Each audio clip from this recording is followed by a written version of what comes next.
MT15 sang ni le som pakua November thla emonita khale kan lei khale som ni on nen hi khada on ni chawa covid bo wa kania sutil tu kana khal thei lo kan khatlang ve ko me anei tu pa hi office kal thin ania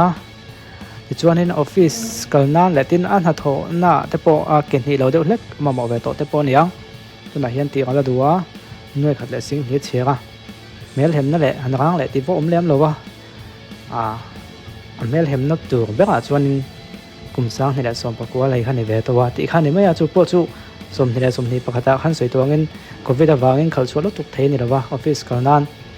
le nadanga han kal zok na man khani maya fak vak ngai lovin amhuna te po en dik theya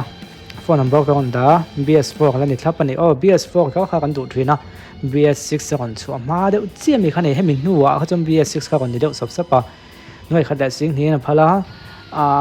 phết lung lẹกันออกมาเขาเชียงดูชวนในโฟนน้ำลายเห็นเราโฟนไม่แต่เวลาเที่ยวดังๆแต่พอเครียดเชียนดูชวนที่มีอลังจินบ้าเครียดดูในชวนนี้เครียดเชียนทยังตีข้านี่